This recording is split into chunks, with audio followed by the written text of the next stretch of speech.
Warahmatullahi wabarakatuh. Waalaikumsalam warahmatullahi wabarakatuh. Ini lama semuanya kayak lagi bulan puasa. Loyo-loyo kayak lagi pada puasa ini. Assalamualaikum warahmatullahi wabarakatuh. Waalaikumsalam warahmatullahi wabarakatuh. Alhamdulillah. Alhamdulillahilladzi arsala rasulahu bil huda wa dinil haq liyudhhirahu 'ala ad-dini kullih walau karihal kafirun. Allahumma shalli wa sallim wa barik wa karrim wa 'azzim 'ala sayyidil mursalin sayyidina wa habibina wa syafi'ina wa maulana Muhammadin Allahumma shalli wa sallim wa ala alihi wa sahbihi ajma'in, amma ba'd.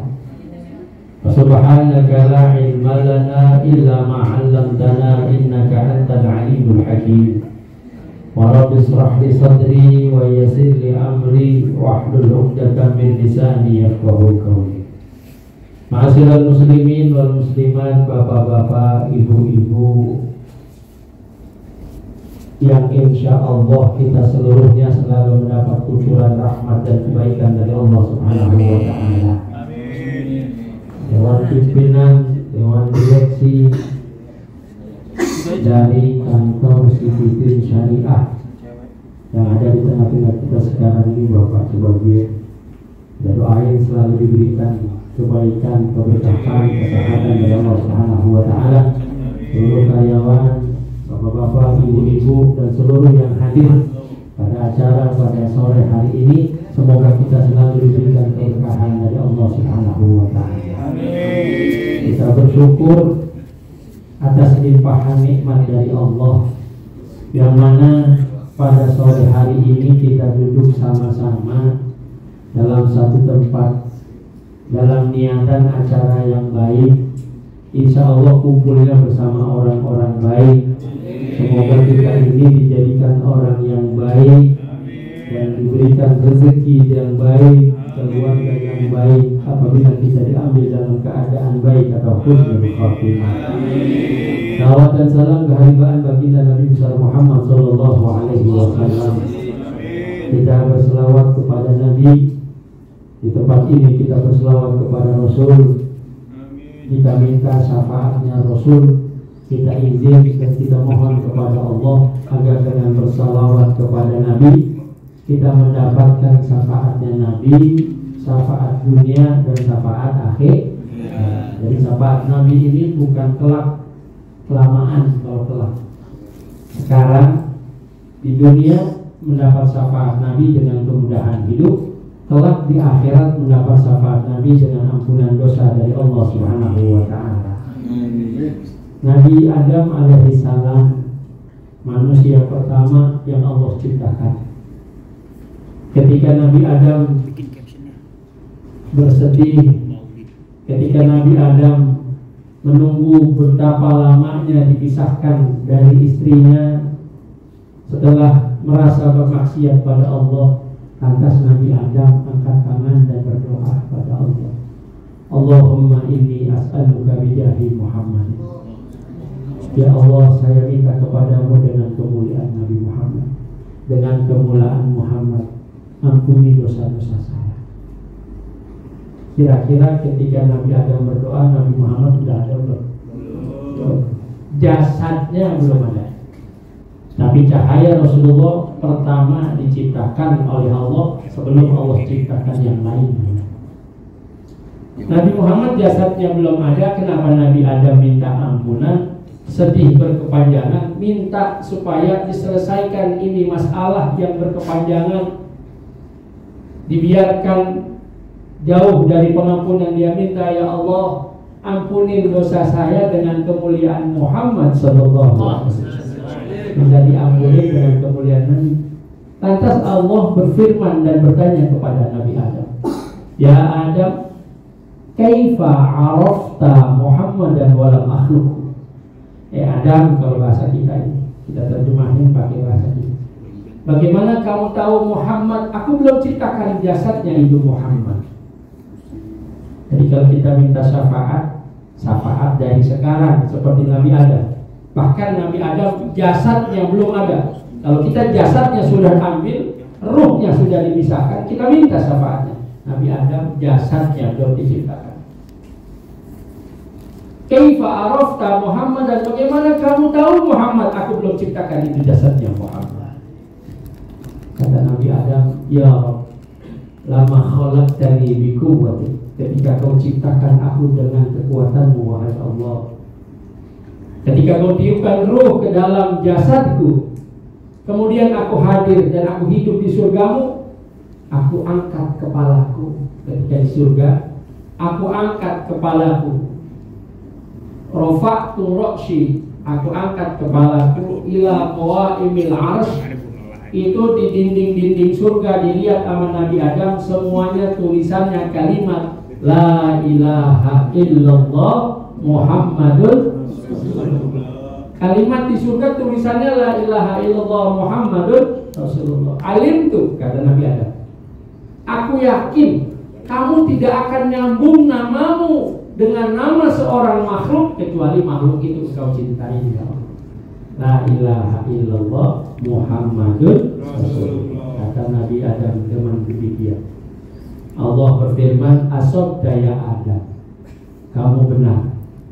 Kamu benar wahai Adam, dengan permohonan dan permohonanmu akan aku ijabah dan aku ampuni dosa-dosamu karena kemuliaan Muhammad sallallahu alaihi wasallam. Maka demikian Bapak-bapak, kalau nemuin tulisan di masjid-masjid, kenapa kok Allah sama Muhammad sejajar? Karena Nabi Muhammad tulisannya di surga pun demikian, karena Nabi kita Muhammad manusia mulia yang dimuliakan oleh Allah Subhanahu wa ta'ala. Semoga kita yang hadir dapat kemuliaan Nabi Muhammad SAW. Kita bersyukur malam pada sore hari ini bisa kumpul dengan niat kita sama-sama melaksanakan peringatan Maulid sambil berdoa buat pimpinan atau komisaris kantor ini, semoga diberikan kebaikan daripada Allah Subhanahu wa ta'ala. Ini kita kalau merayakan peringatan Maulid ini luar biasa. Kenapa? Karena sosok manusia yang mulia yang harus kita ingat. Arsala rasulahu bil huda. Kita bersyukur sama Allah. Kenapa? Karena sebaik-baik nikmat, sebesar-besar nikmat adalah Allah kirimkan satu sosok manusia, yang mana manusia ini membawa petunjuk. Arsala rasulahu bil huda, bahwa petunjuk untuk apa? Bagaimana hidup antara kita sesama manusia, bagaimana hidup antara kita sesama keluarga, bagaimana hidup kita di dalam rumah, bagaimana harus kita menjaga rumah, bagaimana hidup kita menghidupi anak-anak kita, semuanya sudah ada dalam ajaran syariat Nabi kita Muhammad sallallahu alaihi wasallam. Ya, Allah ciptakan manusia yang baik yang mengajarkan setiap kebaikan, namanya Muhammad sallallahu alaihi wasallam. Pada sore hari ini kita kumpul di sini berselawat. Kalau berselawat Pak, ini kita kudu berselawat biar dikenali. Kalau pahalanya banyak pahalanya tidak terhitung. Ya, ketika Rasulullah Nabi kita Muhammad sallallahu alaihi wasallam, Nabi Muhammad ketika diajak naik Mi'raj, naik ke alam langit, ke alamnya malaikat. Jadi Isra Mi'raj. Mi'raj itu naik kemana? Ke alamnya malaikat. Langit itu alamnya malaikat. Ada 7 lapis langit, alam malaikat. Habis itu baru alam ilahiyah, alamnya Allah Subhanahu wa ta'ala. Langit ketika ada Mi'raj sampai di alam langit, Nabi Muhammad ditemani oleh Jibril. Nabi Muhammad ketemu sama malaikat. Nabi Muhammad ketika melintas di alam langit, Nabi Muhammad ada lihat satu malaikat sedang duduk. Ini malaikat tangannya ada 1000. Berapa tangannya? 1000. Setiap satu tangan jarinya 1000. Berapa banyak? Tangan 1000. Satu tangan jarinya 1000. Nanti Nabi Muhammad nanya sama malaikat Jibril, itu malaikat siapa namanya? Jibril, itu malaikat apa tugasnya? Kata Nabi kita Muhammad sallallahu alaihi wasallam. Lantas Nabi Muhammad dikabari oleh Jibril, Dia adalah malaikat yang menghitung berapa banyak tetesan-tetesan hujan yang jatuh dari langit. Nabi Muhammad menghampiri, wahai malaikat, apakah kamu tahu berapa banyaknya tetesan air hujan dari langit? Kata dia, aku tahu, aku yakin dan aku hafal. Dari kapan? Dari mulai Nabi Adam sampai sekarang, kata malaikat. Bahkan aku cuma hafal, bukan cuma hafal yang turun dari langit. Aku tahu berapa banyak yang turun di langit. Yang dari langit turun, berapa banyak yang turun ke bumi, banyak yang turun ke sawah, yang turun di laut. Aku hafal semuanya. Malaikat tangannya 1000, jarinya 1000 setiap tangan. Berarti jarinya ada berapa? 1000 kali 1000. Cuman aku punya kelemahan, wahai Nabi. Cuman aku punya satu yang kelemahanku. Apa kelemahanmu, wahai malaikat? Kalau ada hamba Allah, umatmu, wahai Rasulullah, kalau ada umat Nabi Muhammad kumpul, berapa banyak aja tuh kumpul, gak mesti ribuan, puluhan, ratusan, ya. Dia kumpul sama-sama di satu tempat, dia berselawat kepadamu, wahai Rasulullah. Di tempat itu dia bermunajat dan mengucapkan salam dan sholawat kepadamu. Aku tidak dapat hitung berapa banyak Allah turunkan pahala di tempat itu pada saat itu. Allahumma sholli ala sayyidina Muhammad. Hari ini berapa banyak yang Allah turunkan pahala karena kita kumpul sama-sama, kita berselawat kepada Nabi kita Muhammad sallallahu alaihi wasallam. Semoga dengan kita berselawat kepada Nabi, kita mendapatkan kebaikan dunia dan kebaikan di akhirat. Masyarakat muslimin yang dimuliakan Allah, jadi kita mukadimah, kita harus kenal kepada Rasulullah sallallahu alaihi wasallam. Kalau mau menjadi manusia yang baik, atau kita punya keinginan, biarinlah saya kurang baik, saya kepengen anak saya menjadi baik, saya kepengen anak saya menjadi anak yang soleh.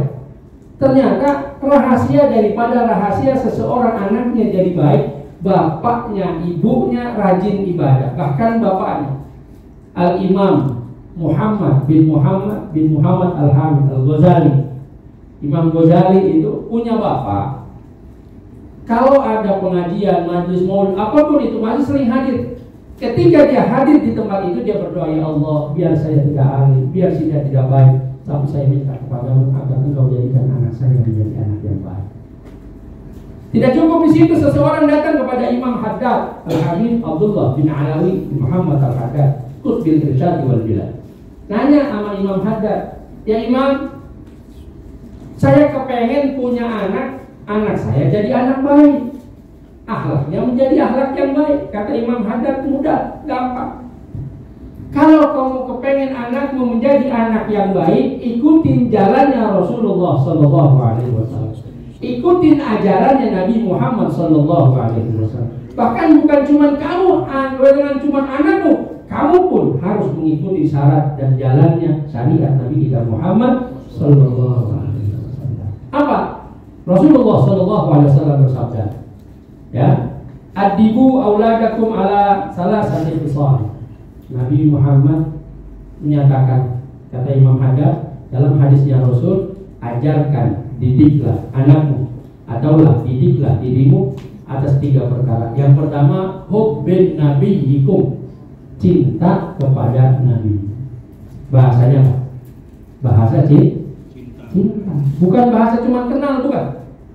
Kenalkan, ajarkan, didik. Siapa? Anak kita, diri kita. Untuk apa? Untuk cinta Nabi kita Muhammad sallallahu alaihi wasallam. Jadi kalau cinta ini Pak, biar geletek, biar hujan juga kita jalan. Teman-teman begini nih, asal ngaji kadang-kadang semangat, kadang-kadang lemas juga. Ada kawan-kawan saya, ayo ngaji, baper, Ustaz, baper. Apa? Mager, iya. Pas giliran hujan, jalan. Nah, pada mana? Lagi jemput pacar. Hujan-hujan dijemput pacar. Saya tanya, mana? Anu Ustaz, kasihan, bahasa saya hujanan. Kalau bicara cinta biar geledek juga tidak. Nabi Muhammad sahabatnya, jangankan harta, nyawa disembahkan sama Nabi Muhammad. Abdurrahman bin Auf ketika didoakan menjadi orang kaya, setiap pekan, setiap Jumat dia sedekah, dia bawain Nabi Muhammad hasil daripada ijarahnya, perdagangannya. Kalau orang kasih 10 juta biasa, ini karung, sekarung emas diserahkan Nabi Muhammad untuk berdakwah Nabi kita Muhammad sallallahu alaihi wasallam. Bukan cuma harta, nyawa. Bicaranya bahasa cinta. Maka dari itu bagaimana mewujudkan cinta? Kenalkan siapa sosok Nabi Muhammad, manusia yang baik yang mengajarkan kebaikan. Orang yang belum ada Nabi Muhammad, Nabi Adam berdoa dapat syafaat Nabi kita Muhammad sallallahu alaihi wasallam. Sekarang orangnya tidak ada, tapi orangnya hidup, tapi ruhnya masih nyata. Bahkan dalam hadis Rasulullah bilang, perbanyaklah selawat kepada kami dan ucapkanlah salam kepadaku. Siapa orang yang mengucapkan kepada salam kepadaku, aku, kata Nabi Muhammad, akan dikembalikan ruhku oleh Allah. Ruhnya mau dikembalikan oleh Allah. Setiap apa?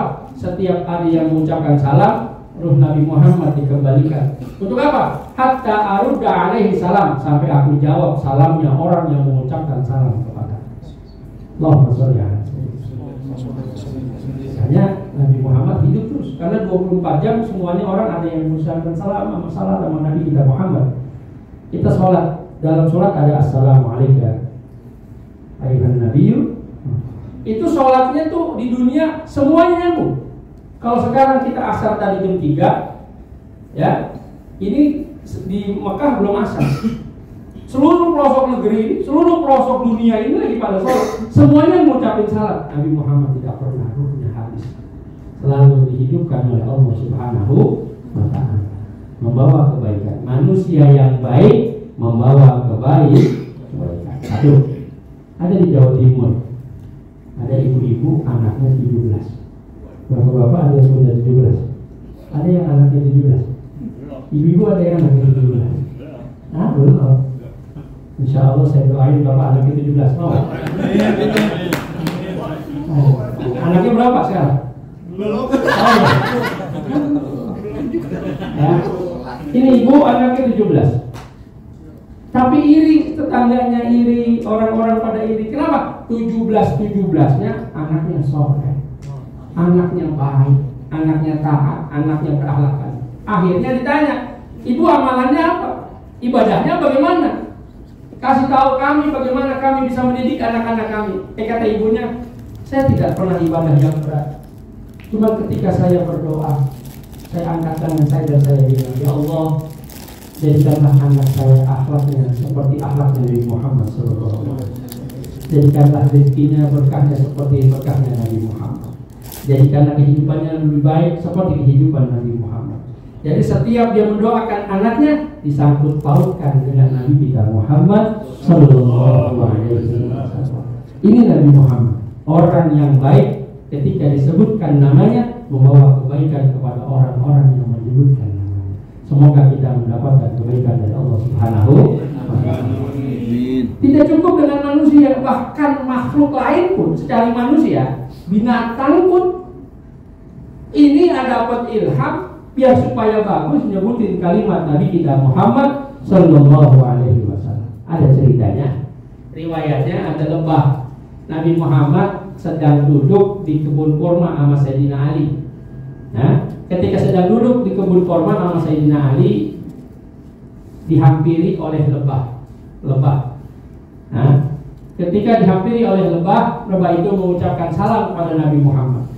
Ya. Jadi Nabi Muhammad ini, kalau ilmu mukjizat Nabi Sulaiman berbicara, berdialog dengan binatang, Nabi Muhammad ada di mukjizat itu. Ya, lebah menghampiri, apa yang dikatakan oleh lebah? Ya Rasulullah, wahai kekasih Allah, aku baru memproduksi madu. Aku mengundangmu dan Ali untuk menikmati madu yang telah saya produksi. Kata Nabi Muhammad, tolong bilang sama Ali untuk ngambil di pohon sebelah sana.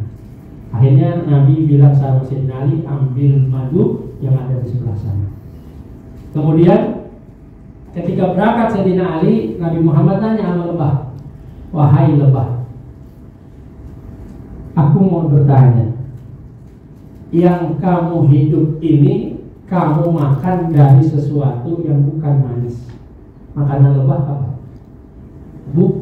Bunga. bunga sama pohon sama buah. Nah kalau di Yaman tuh bapak-bapak kalau yang udah pernah umroh atau pernah dengar ada madu Yaman. Madu Yaman namanya yang bagus itu, yang mungkin satu tempat itu bisa 1,5 juta itu yang kecil, namanya madunya sidir. Madu doa namanya madu sidir. Sidir itu di Yaman nggak ada tempat lain, cuma ada di doa. Saya di Yaman waktu kuliah di Hadramaut nggak ada madu kan, madunya tetap di doa. Kenapa? Karena pohon sidir itu cuma ada satu tempat itu, dan sidir itu buahnya pahit. Kalau bapak-bapak sering lihat tuh di tempat pengajian-pengajian ada jagang tuh obat buat gatal, buat apa itu pahit. Itu sidir, modelnya model itu sidir. Nabi Muhammad tanya sama lebah, wahai lebah, yang kau makan itu tidak ada yang mengandung manis, bahkan bunga-bunga pun nggak ada yang manis. Kok bisa kamu menghasilkan madu itu manis dan berkhasiat? Kata Nabi Muhammad, Allahumma sholli ala sayyidina Muhammad. Kata lebah menjawab, ini kalau madu Yaman sidir itu Pak, kalau kita harus minum, kalau kita kena luka, apa kena pisau, atau kena apa itu kalau diolesin madu Yaman itu rapat sidir, nggak lengket ya, kayak cair. Nah itu madu. Ketika ditanya bagaimana, kata lebah, wahai Rasulullah, wahai kekasih Allah, bagaimana aku memproduksi bisa manis? Innallah alhamani Allah, sesungguhnya aku dikasih ilham. Dan siapa? Dari Allah Subhanahu wa Ta'ala. Ketika aku memproduksi madu, aku diperintahkan oleh Allah, berselawatlah kepada Muhammad sallallahu alaihi wasallam. Jadi hasil daripada madu itu manis dan berkhasiat karena lebah itu berselawat kepada Nabi Muhammad sallallahu alaihi wasallam. Manusia baik yang membawa kebaikan. Makanya kita mesti kenalan dengan Nabi Muhammad. Yang menyaksikan nubuwah wa risalah Nabi Muhammad bukan cuma manusia, itu binatang. Bukan cuma lebah, banyak lagi dalam riwayat-riwayat Maulidin Nabi Muhammad sallallahu alaihi wasallam. Dalam sirah Nabi, dalam Situ Durrah, Sayyidina Al-Habib Ali bin Muhammad bin Husain Al-Habsyi pernah bilang, syahadatul dobbi lahu wal ghazal bin nubuwati war risalah. Ada kesaksian seekor dobbi. Dobbi itu biawak. Tahu nggak biawak? Siapa yang pernah makan biawak? Biawak makan. Syahadatul dobbi lahu wal ghazalah. Ghazalah artinya kijang. Bin nubuwati wa risalah, ini bukan cuma manusia kita bersaksi bahwasannya Nabi Muhammad adalah Rasul utusan Allah. Bukan cuma kita, tapi binatang selain lebah, ada dob, ada ghazalah, bersaksi bahwasannya Nabi Muhammad utusan Allah. Suatu saat Nabi Muhammad lagi berjalan-jalan. Di mana berjalan? Di kota Madinah. Ketika dia berjalan di kota Madinah, dia terdengar ada suara sayup memanggil-manggil Nabi Muhammad. Ya Muhammad, panggil-panggil Nabi Muhammad. Muhammad, ya Muhammad. Terus ada suara sayup-sayup kecil yang dia dengar. Nabi Muhammad bingung, dari mana asal suara ini? Ternyata ada satu orang duduk lagi istirahat, dimarahin nama Nabi Muhammad. Ternyata ketika dihampiri orang yang lagi duduk itu, ternyata orangnya itu lagi tidur. Tidurnya pulas. Dia lihat, ya, apakah dia yang manggil? Lagi tidur kan? Dia lihat tidur. Tapi suara itu masih manggil, ya Muhammad, ya Muhammad. Ternyata ada seekor kijang yang diikat ada di depannya orang yang sedang tidur.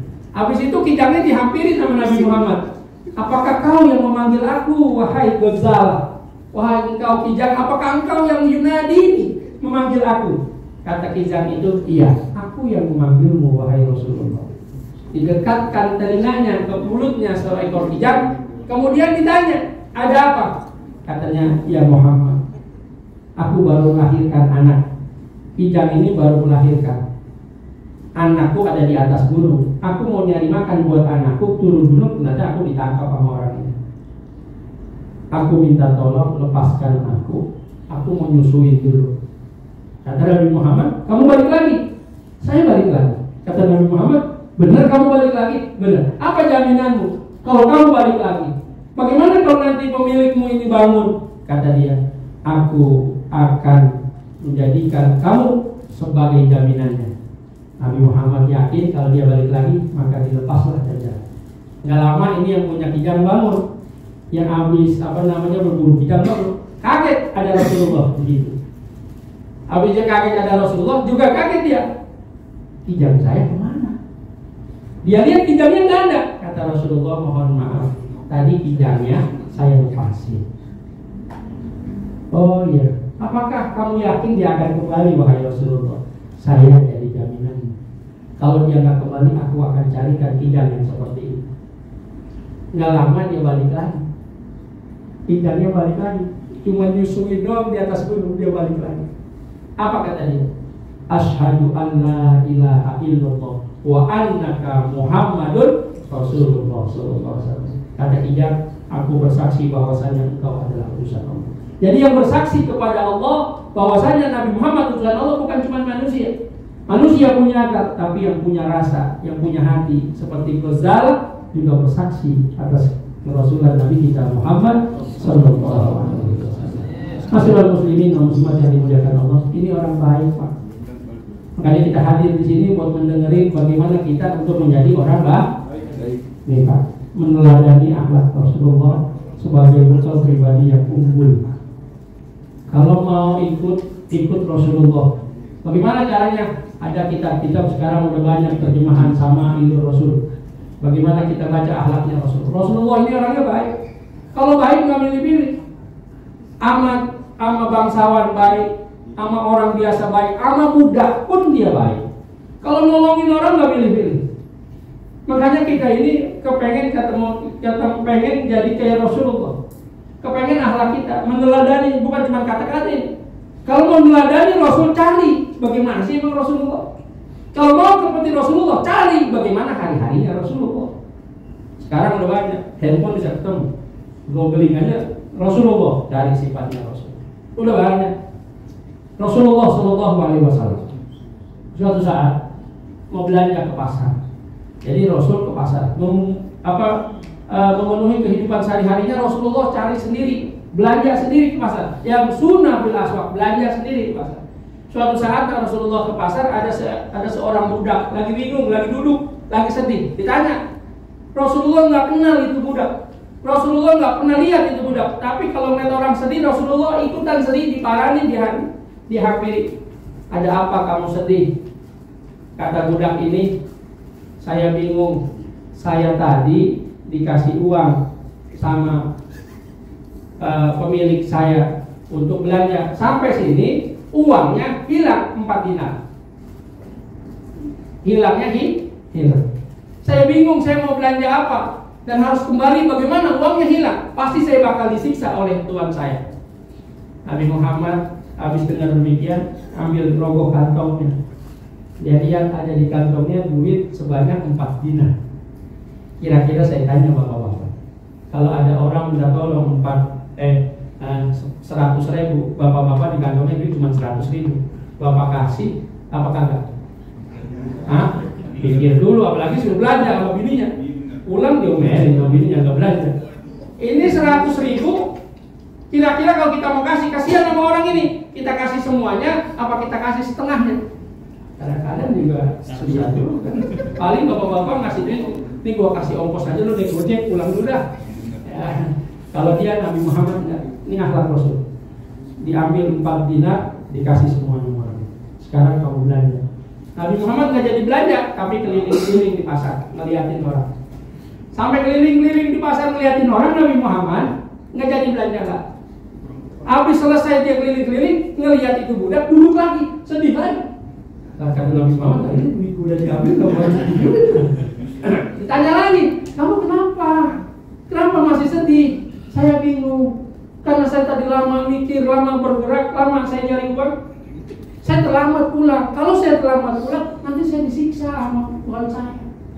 Terus apa yang bisa saya bantu? Mau nggak kamu anterin saya pulang dan bilang kelambatan saya karena kamu? Luar biasa nih budak.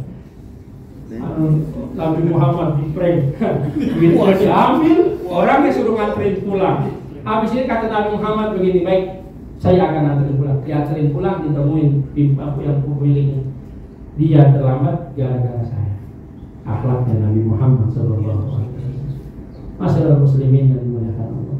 Nabi Muhammad, sahabatnya kaya, bahkan dengan doanya Abdurrahman bin Auf jadi kaya. Tapi ketika dia nggak makan, pernah satu hari Nabi Muhammad 3 hari nggak pernah makan.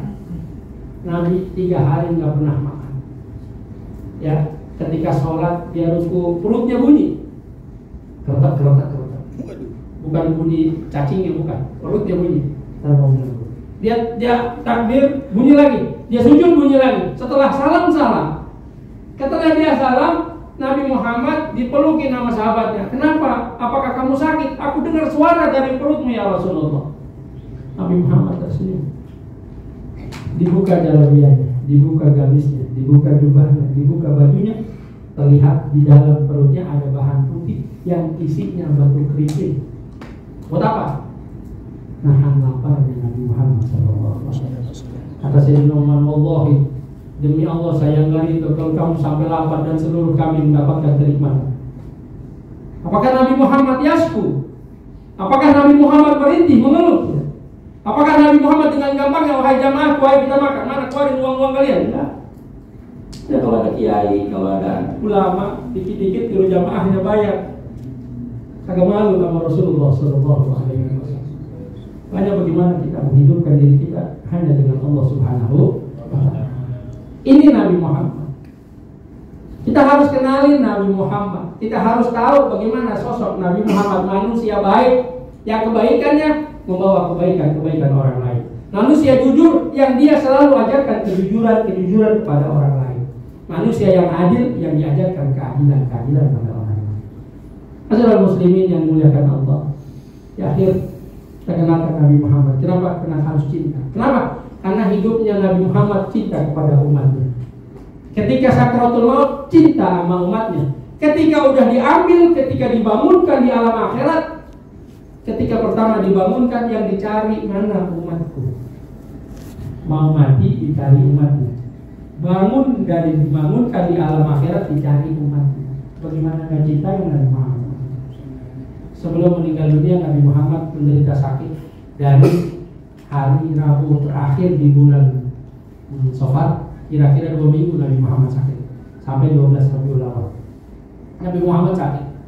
Di sakit itu, di akhir sakitnya Allah perintahkan Israel untuk datang ke tempat Nabi kita Muhammad Sallallahu Alaihi Wasallam. Namun Israel disuruh datang dengan paras yang bagus, yang ganteng, yang baik untuk menghadap pada Nabi kita Muhammad Sallallahu Alaihi Wasallam. Karena Israel ini bisa berubah-ubah. Kapan jemput orang yang beriman bagus, wangi. Kapan jemput orang yang kafir, dia jelek, bahkan bau bangkai. Nah, datang kepada Nabi Muhammad dengan yang tampan, yang rapi, dia ngetok pintunya Sayyidina Rasulullah SAW.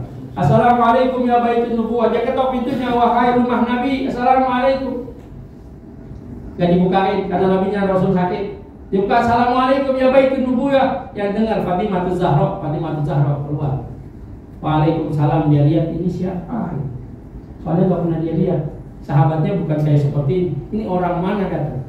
Langsung dengan gampangnya, Rasul sedang masgulun bin Nafi, Rasul lagi sakit. Ditutup lagi pintunya.